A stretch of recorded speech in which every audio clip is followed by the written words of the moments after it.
Good morning, Catherine. How are you? Good morning. I'm well. Thanks, Mark. Awesome. Thank you so much for joining us. I know at Christmas chaos, people running all over the place. You got a lot of things going on.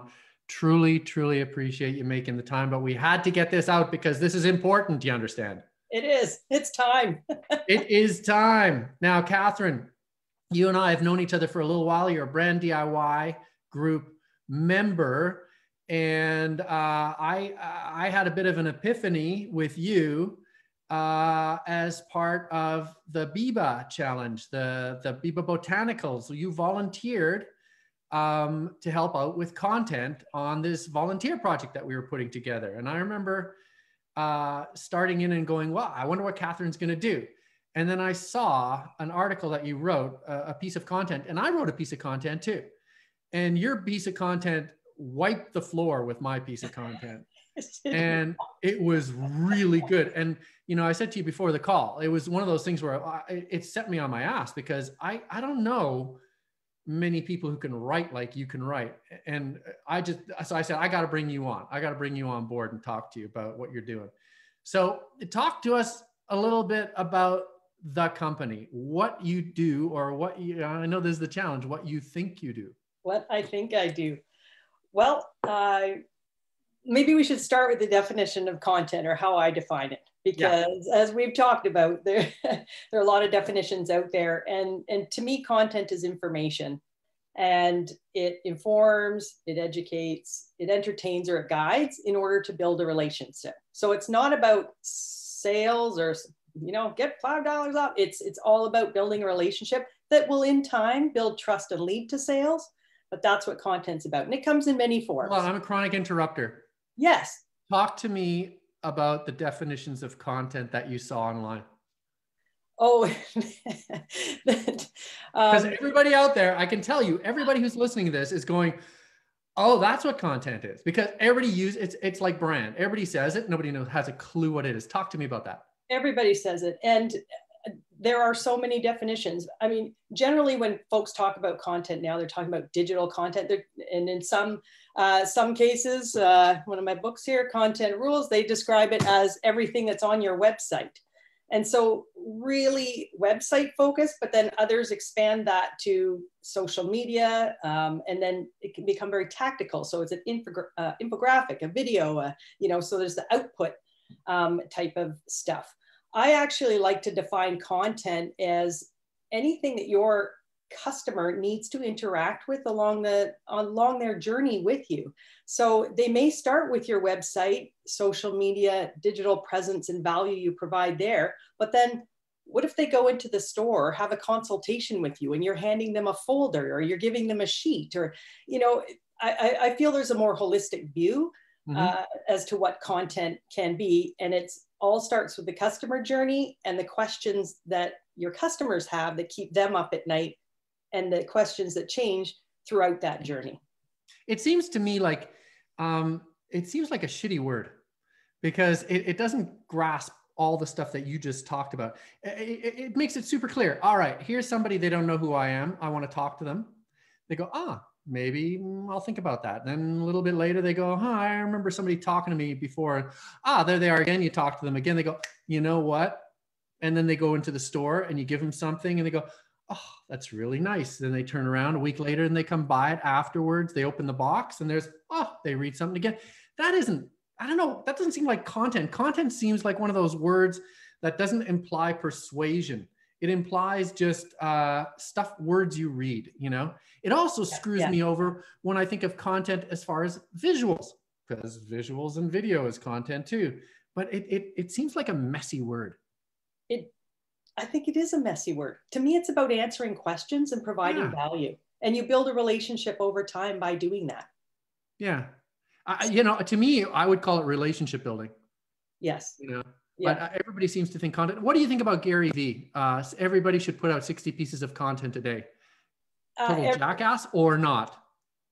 Hey, I'm a Gary Vee fan. And you know what? He had tea with Gary Vee every morning at 6 a.m. because he runs at Eastern time. So for me, that in the early stages of COVID, I'm going to tell you that dude got me through. Yeah. you know, he has a lot of messages around positivity content. You can agree or disagree with him any time, but overall, I like what he says about, The voice just kills me.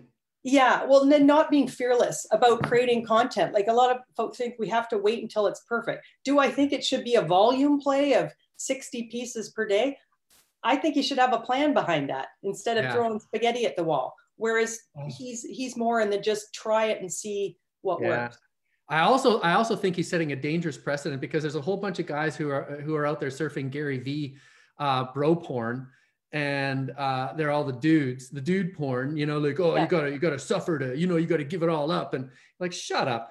But then there's the Gary V thing, where if you say put something 60 pieces or 10 pieces or 5 pieces out a day to a douchebag, you're going to get 5 douchey pieces of content out there, and the world doesn't need that. You know, there ought to be rules. Yeah. You know, like you gotta have something to say before you say it. Yeah, absolutely. And, you know, I think a lot of it comes down to businesses having trouble. I call it taming the content monster. They know they want to create, they want to create relationships. They don't either know how to get started, or they're started and they got something in motion, but it's like a hairball. There's no, it's growing, and there's no necessary strategy or direction behind it, or way to control it. Like where you get into content operations, where there's a system of deployment and measurement and refinement. So that's part of the content monster. It can just grow. And then it's like knocking down buildings and taking out cities, you know? Yeah. But you know what? The relationship thing to me is, I look at your business and I know you're really good at figuring out what's going on in the mind of somebody. And when you said the word relationship, I go, I wonder if that's the actual business, you know? That it's, and you know, it's one of those things you also don't hear very often in referral to building brands. You go, you know, what I do, I build relationships, and deep relationships with consumers. And, you know, it's a personal thing. It's a psychological thing. It's an emotional thing. I just happen to work with words, which work really good. Yeah. But anyway, so Tail Whip IMC, one of the shittiest names I've ever heard in my life, apart from my, yeah, I mean, Mark Stoiber Enterprises, I think wins hands down in the shitty name competition. But Tail Whip IMC, where did that come from? Okay. Well, I actually I actually registered that name in 2009. So it's been around for a while. It's a BMX bike move. It has nothing to do with content. And so when I moved to start working on my own in September 2019, I didn't have a better option. I didn't know at that point what my business was going to be. I knew I have a passion for content, and that's where I wanted to go, but I didn't have enough insight into clients, what they need. I don't think to create a brand at that point. So I left it as is, and I created a story around biking and working with me personally, because I'm a biker, and you know, this was an inspiring move that I saw that made me create the name. This guy did like a tail whip off a 4-story Jumbotron at Crankworks in Whistler. And I was like, whoa, he scared the hell out of himself. He landed the thing. Everyone was like, oh, you know, like microphone in the face. And the kid was like 14, it's Ryder Kasprick, and he swore a bit. And basically he almost pooped his pants, because he took a chance in the moment and landed this thing and completely freaked himself out. But I was like, that's how you want to live, right? Yeah. Like, just grab it. So I liked the spirit of that. And that's where the tail whip came from. But it doesn't fit what I'm doing going forward in trying to convey what you get when you come to me. Yeah. And I mean, you and I, we talked about this before the call. One of the most important things and one of the hardest things for entrepreneurs and folks like you and me to do is to figure out those 4 circles, the what I love to do, what I'm actually good at, what people pay me for, and what do they actually want. Yeah. And it shifts, you know, the problem is it shifts. And because I don't know, speaking for myself, I always see other people doing cooler stuff than me. And I go, oh, if only I did some of that. that would make my life better, or it would pay Yeah. better or something. And so I shift gears and I go over here and I go, ah, crap, can't do that. So it's a journey, right? And the only thing that I know for sure is that somebody always seems to be doing something better than me. That's the only thing I know, and having more That's fun and making more interesting. money.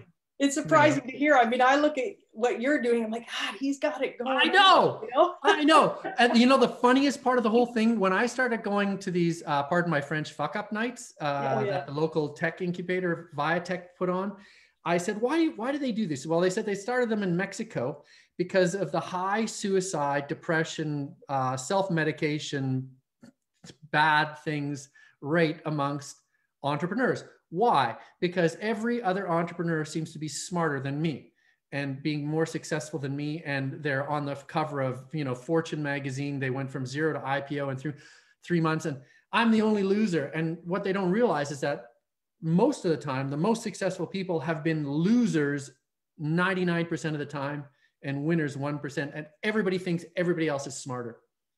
And so people get depressed and they kill themselves. And I'm like, oh, I'm not the only one. Right. know?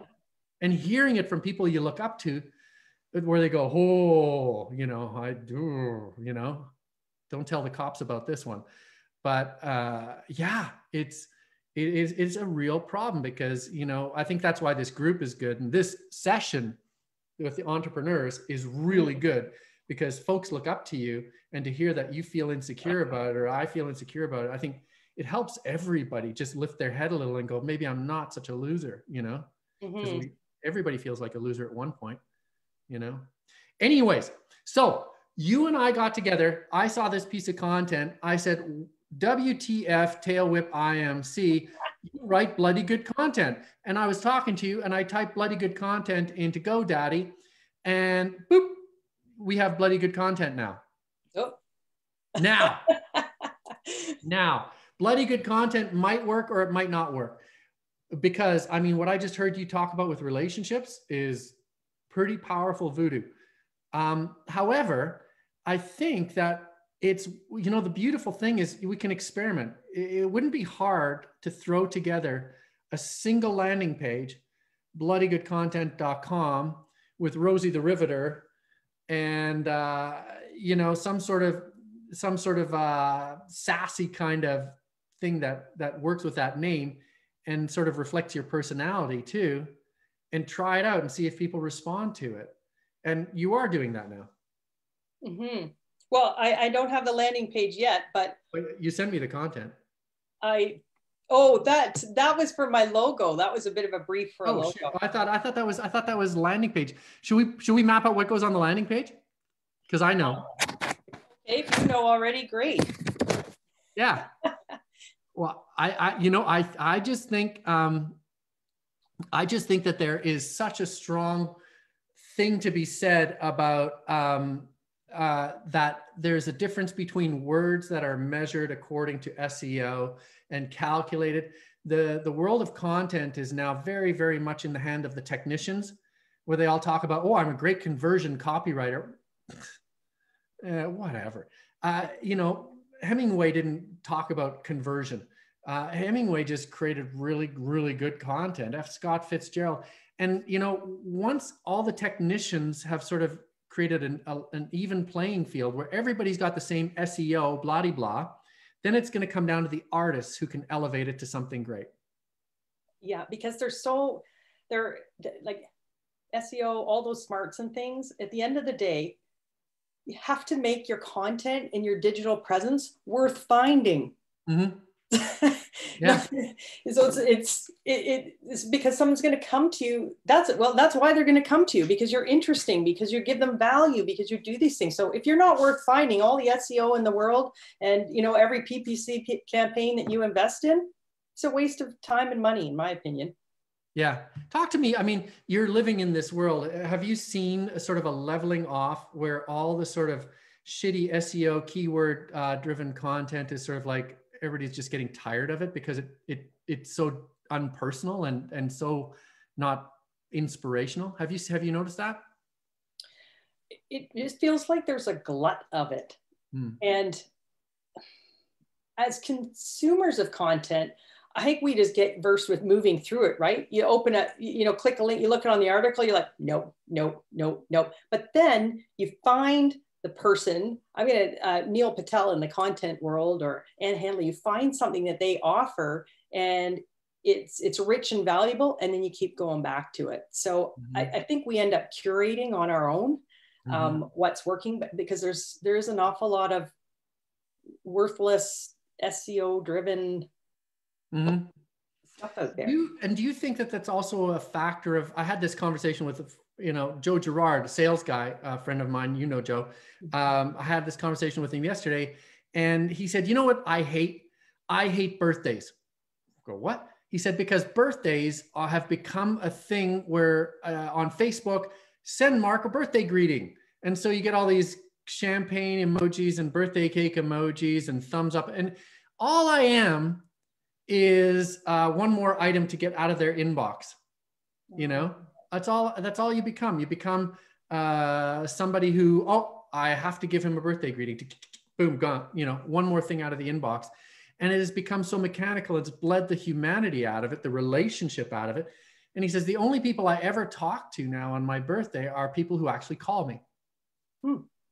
And he's a sales guy. And it's a big sales thing for him too. He says, sales has been tweaked to such a degree that it's become so easy to reach out to 5,000 people a day. And it makes your outreach completely generic. And so they hate you, but you're hitting the numbers, except you're not making the sales. You're hitting all these micro conversions, but you're not making sales, because everybody goes, oh, you're such a douche. And content, I think, is probably going the same way, that because they've sort of formalized it, haven't they? Yeah.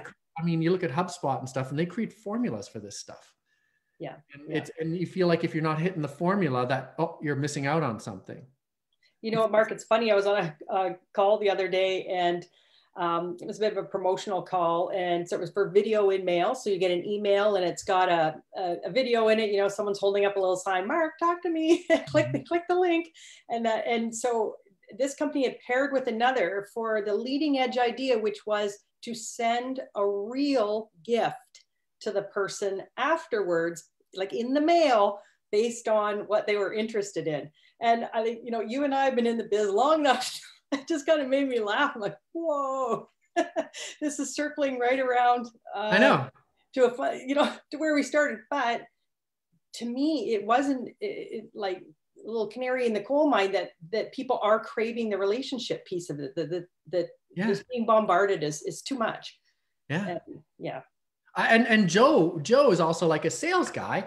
And he's the guy who says, I took a client from, I think it was 80 outreaches a day to 20 outreaches a day, and boosted his numbers by, I think it was 17 to 20%, like his sales. Yeah. So talking to less people, but actually taking the time to say, hey, let's build a relationship. Let's hang out. And I really do give a shit about you. It does make a difference. And I'm curious about that with your business. You seem to have a real intuitive grasp on that. And I'm wondering, you've got bloody good content, which is just really amazing writing. And then you've got this thing where you've got a bit of an intuitive, emotional sensibility for where people want to be connected with along the journey. And I wonder if that would be a bit of an augment or a different or an add-on business as well, because it's what you do. My approach is the two parts of it. I do create the content, and I pull people in on video, other types of content, designers, things like that. But then I also create the strategy with them, which starts with their customer and learning about their customer, and that mapping out the journey. And then you map the content to the journey. You figure out what they already have and where the gaps are, so that each piece of content has a purpose, and then you create it, you deploy it, and you measure it. So and I do content creation, but it's part of a system. So it's a little right brain, left brain thing going on here. Do you find that people, that it blows them away when you talk about this? I find that they come to me thinking we're going to do one thing, we're going to do a blog, and then we start talking about the systems and the customer journey and such. Have most of your clients thought through the whole customer journey, or is this kind of catch them by surprise? I would say that the smaller and businesses, that it's more new to them. You know, the large, I work with one large client, and you know, they're global. They use Showpad. They're doing sales enablement. Mm-hmm. You know, they're all over this stuff. But then there's still interesting challenges that are quite similar between, you know, the small and the large. It doesn't necessarily that they mean they've got the whole journey figured out, or they're more looking at sections of the journey and figuring out how to do it better, or specific customer groups, how to talk to them better. Yeah, interesting. Now, with Bloody Good Content, I mean, I was showboating there, saying, "Hey, let's do the landing page," but I could totally see a landing page for Bloody Good Content, and the landing page would comprise people talking about how you create amazing content, and you could it would be nothing but people's stories. You know, I'd be happy to give a story, just a video where you're going, "This is what I would say," you know. I'm in the business of words and pictures and telling folks stories. And it's very rare that you see something that doesn't look like it was done by a robo writer. And I saw Catherine's stuff, and it was wild, because you read the beginning of it and you want to read more, and you read to the end of it and you want to send it to a friend and go, "This is really good." What's the value of that? I don't know, but I remembered everything that she said, and I remembered everything about the product she was advertising. And what's that worth? You know, and all I know is that I'm in the business of this and I never see it. And that to me is the definition of bloody good content. You know, but I could see you putting a landing page out, you know, getting Barbara at Biba to do the same thing. And all it is people talking about it, because I think it's so hard to put your finger on. Well, here's the methodology, 1, 2, 3, because I mean, it's like trying to put a method to your brain. I don't think it works. You know, it was interesting because as I was working on this, you know, the idea for, you know, the key image, you know, what image, you know, and I can't simplify the damn thing. Like in my mind, I've seen, you know, I can put it together, that little cloud graphic. It's got an email flying. It's got an infographic. It's got an ebook. It's like, it's all these tactics flying around, and it's so not it. No, but I'm really having trouble, you know. Oh no, I would be blown away. And I would be blown away with just bloody good content in a plain old typeface, you know, like heavy set typeface, almost like it's an Ironworks or something like that. Or, you know, or else if you want to juxtapose, you take a really elegant typeface and write bloody good content, which makes it funnier. Yeah. But then I could just see people defining bloody good content by how it impacted them viscerally. Because that's the one thing in the age of technology and 1, 2, 3 methodology and Gary V, and you have to do this and this and this and this. The magic, you can't define magic. It's hard, you know. Like, how do you? What's the voodoo? Why did Toy Story work? You know, you got voodoo in there. Yeah. And voodoo's hard to define except by listening to the people who have been enchanted by it. And I think that what a face slap of a website that would be. Okay. Awesome. You know, and I mean, you could talk about the trick to the content is knowing where people are at and thinking yourself into their head, and then giving them something where they go, "Oh, that's something I've never thought about." And it's less about SEO and much more about magic. So I can't define magic, but other people can say what the impact was. Yeah. Yeah. Well, in fact, when we hang up, I'm going to record that video for you. I'm going to send it over as a Loom video, and you can download it and if use it or don't use it. But all I know is that if I saw 5 people talking about somebody who just does some magic stuff, I'd go, huh.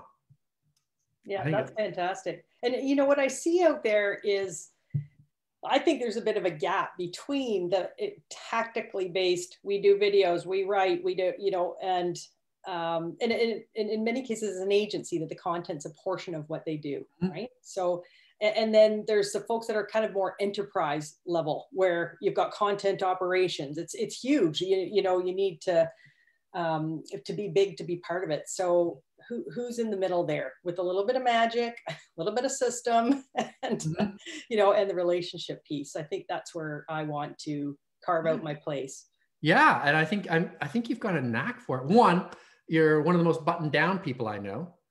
I mean, I saw that in the whole Biba adventure, the volunteer effort that we did together there. You were just organizing and wrangling people. But second, you've also got a real intuitive gift for, at least with this, with the soap project that I saw, you've got just this gift for going, wow, you know, I get this stuff and I get where you're coming from. And that's magic that you can't teach everybody or create a method for.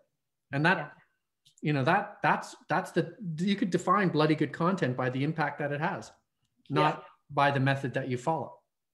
Never thought of that, because I know we get so focused on the front end, right? And the practical, tactical bits of like, here's how I do it. Yeah. It's funny because I'm putting an RFP together right now where I'm just like, you don't need to know what we're going to do. You just need to know what's going to happen with it. You know, what's going to come out the tail end of it, and what it's going to do for your business. You don't need to know how we're going to get there. And I think it's super screw you kind of mentality, but it's also in a world of everybody having a method, a patent pending method, just to say, yeah, it's magic, is very disconcerting and very intriguing, I think. So Mark, do you recommend, it sounds to me like you're more of a tester, like testing bloodygoodcontent.com. I think I'm like ready to like get down on one knee and marry the thing. Like it doesn't even enter my mind to be testing in that way. But you seem fearless about that. I have screwed up so many times with things that were absolute sure bets that I will never commit to anything until I sort of like put it out there. Hey, what do you think? And people start signing up for it and going, I want one of those. And then when they do come for that, that's how the whole simple brand thing came about. You know, it's like everybody thinks their brand is too complicated. Everybody, I mean, here we are, right? Everybody thinks there's too much stuff and they don't know what the good stuff is. And I figured out that my talent or my training is just simplifying. But all the other stuff, like the pitches and presentations, I just put it out there and people come back and they go, I want one of those. And I go, oh, okay, I'll put a little attention to that. But bloody good content, I think it would be so easy. One, what a screw you name. So you put it out there and then you put some content around it. And then you put videos of people being impressed by it. And who knows, people might walk up to you and what you discover is that you never really know what the brand is. People will tell you what it is. They'll come back to you and go, I want one of those. Or you'll hear crickets. You know, like when I did, I did this whole adventure, I think 4 years of future-proof brands. Everybody should have a future-proof brand. And here's what I'm going to do. Here's my methodology. Nobody wanted a future-proof brand. Crickets. Absolute disaster. So... I would try it out. You stand it up, you put some stuff out there, you see if people come. I bet they will, but I'm not going to bet on it. You know? So well, in the meantime, that's the thing. They even with the tail whip name, they keep working with me, and then we, you know, we're doing that thing, and I want it to be it's a very personal. It's my enterprise. It's me. So no, keep it. Definitely keep it. But stand up a landing page that says bloodygoodcontent.com. And try a zigzag approach. You know, if tail whip is this, then bloody good content is that. And then put up a little advertising around it, and you know, see if people come banging on the door. I have a funny feeling they will. But like I said, I'm not going to bet the ranch on it. But I definitely like it. Well, I'm ready to move from the tail whip, regardless, because well, it's the classic case of the shoemaker's children, right? You're totally. I'm telling clients to do certain things, and I'm not doing it myself. Bingo. So I know. I got to walk the talk. I know. All right, well, that's all the time we have for. But Alrighty. I'm going to turn around right now and record a video, and Awesome. I'm going to send it over to you. So use it, or you know, wrap some fish in it. I don't care. But I just want to say thanks so much for coming aboard, and also thanks again for helping with Biba. I know that their numbers are going up, and so the volunteer effort really worked out good. And yeah, you're a killer content creator, man. So whatever that is. Exactly. Thanks so much, Mark. I really appreciate you having me on today. Have a good weekend. You too. Bye.